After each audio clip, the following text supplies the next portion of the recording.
Hey, before today's episode, I want you to do me a favor by hitting that subscribe or follow button in front of you, depending on what platform you're currently using to listen to my podcast. I upload weekly, currently aiming to maybe put out 2 episodes per week, but until then, it is new episode every Sunday, 1 p.m. here in Vancouver or 8 p.m. GMT, if you even know what that means. So make sure you're also following Gentleman Pursuits on every social media as well. If you don't, you're missing out on some really, really good content I put out every day. Once again, it's Gentleman Pursuits. Hey, what is up, ladies and gentlemen? Welcome back to another Gentleman Pursuits podcast episode. Hope everyone's doing fine, had a great week. For the first time in November, I am actually feeling chipper. Oh my god, finally. I've been waiting for this moment for so long. Finally, an end to my suffering. Now, I've been doing the podcast for 2 months now, and I'm loving it, right? Writing reviews for the website and doing podcast are probably the only two things that's helping me to stay alive. So recently, a follower of the podcast, I wouldn't use the word fan because I don't know. It's surreal to me that my podcast have fans now. So I'll refer to followers. So she reached out to me and said she has been enjoying my content, and which I'm truly thankful for. If you're listening right now, thank you once again. Every comments from you guys are all so valuable to me. So we were having a little conversation, and she suggested that maybe I should do an episode on where I talk about how I fell in love with watches or horology. That got me thinking, I've been doing this thing for 2 months now, right? So including the intro, I've done 8 episodes now, but I've never talked about what exactly made me, got into watches. So I was like, why not? So in this episode, I would like to take you down memory lane and see how exactly did I enter the world of watches. This episode is going to be me talking about me, so yeah, disclaimer. So I was preparing for this episode, and I thought to myself, how exactly did I get into this though? I can't even pinpoint a period of my life where I was like, ding, I love watches now. It's a progress, right? It's normal, right? It's a progress. Because my parents are not fond of watches, and I don't think any of my relatives likes them as well. So when and where? I guess this all started with the first watch I've gotten as a gift. If I recall correctly, it would be in the 2nd grade when I got my first watch. It was a Casio Baby G. I feel like most of you know what I'm talking about because at some point in your life, I'm sure at some point in your life, you probably was in love with your Casio watch as well. In fact, I still love Casio, but that's another story. So the Baby G was my first watch ever, and I remember I was being so proud to be going to school with the sick digital watch on my wrist. Just makes me feel different, having some weight on your wrist. It's different, right? I was talking different. I started talking with a lot more hand gestures and stuff. So my classmates would notice my watch and go like, "Whoa, that's a nice watch." Well, that didn't happen. And the next thing I know is that almost all of them have a Baby G. I was disappointed, right? I don't feel so special anymore. So that was my first watch and my first experience with watches. I would always, fidget the watch around, click the buttons, like being that annoying kid in class, always going beep beep beep in like at the back of the classroom. Right, that's me. But I still don't have a really strong connections with watches though. I've gotten a few more Casio watches after like after second grade, maybe like in fourth grade, and then in fifth. I don't know, maybe like two more, right? And yet, they're all just normal accessories to me. So I think it was around 16 years old. That day, I remember I was sitting next to my dad as he was rearranging stuff in his drawer. Then I saw a collection of watches. I saw Seiko, I saw the IWC, I saw Cartier. You wouldn't believe my reaction at that time because for all my life, I know for a fact that my dad does not like wearing watches. So why the hell does he own three expensive watches? I mean, if you don't really give a damn about suits, I don't think you would go out of your way to purchase a Tom Ford, right? Just doesn't make sense. So I asked him, and he said, "Oh, the Seiko was a gift from his sister. The IWC Portofino was a gift from my mother, and the Cartier was something he really liked back in the day, so he bought it, and he would wear it to attend some important events." So I asked, "But the Seiko's not moving though. Like, have you not been wearing it? Do you want to get it fixed?" He just gave it to me and say, "Hey, if you get it fixed, it's yours." I didn't know what to feel at that moment, but it's like one of those scenes in movies where the father is passing an expensive object down the generation and the son, treasure it for life. Well, it's sort of like that. I still have the watch with me, but I never went out and got it fixed. Oh, maybe I should get it fixed, huh?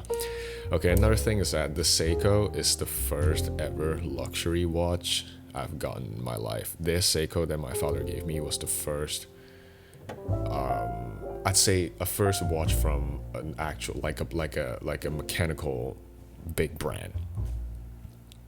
A big brand for mechanical watches, sorry. So I started doing researches on the watch, and because I want to learn more about it. I was so excited. Oh my god, Seiko, it looks so sick, it's so heavy, it's silver, right? And I think this is how it all started. This Seiko was like a gateway thing for me to it opened the gate for me to enter into the world of watches. And after browsing through random watch articles online, right, after doing researches on the Seiko, and I was browsing through Hodinkee. Yes, of course, Hodinkee. Where else would you learn about watches? Hodinkee and some YouTube channels. I learned about the IWC Portofino as well. Actually, I didn't know it was a Portofino until, after reading it. So I was like, whoa, that's quite a watch. That's IWC. Okay, I didn't know what IWC was actually, and then I read about it. I was like, whoa, IWC, it's like a big deal. Damn, it's expensive. I didn't know my mom knows about watches because the Portofino was gorgeous, I'm telling you. So for your information, my mother, it's sort of like a fashion maven in the house. She loves shopping. She loves to buy clothes from brands you've never heard of. And the next thing you know, the brand that she was wearing 4 months ago just became the next big thing. Yeah, so that's that. So I went and asked my mom, "How did you know about IWC? Why did you buy that for my dad?" I don't even remember what she answered, but I remembered she saying that she bought it from Switzerland and thought it looks cool, so she just bought it for my dad. But right, so my next question was, if I know that my dad doesn't like wearing watches, then I'm pretty sure you will know that he doesn't like watches. Why would you buy an IWC for him then? Because maybe another reason, maybe so like you buy something for someone because you like it sometimes, right? That's a normal thing, right? So I was like, unless you like watches as well, because that's a damn nice watch. So she answered, "Yeah, I love watches. I have 3 Rolexes, and and at Frank Muller. I I don't even remember what my reaction was. I just stood there in awe. I was shocked. Okay, Rolex. Did you just say Rolex? Okay, at this point, you guys are just messing with me. Never in my life have I ever seen you two wear watches, and now you tell me you own a Rolex. 3 Rolexes, actually. Well, I guess I was blind this whole time because she told me she always wear it to work. I just didn't notice it.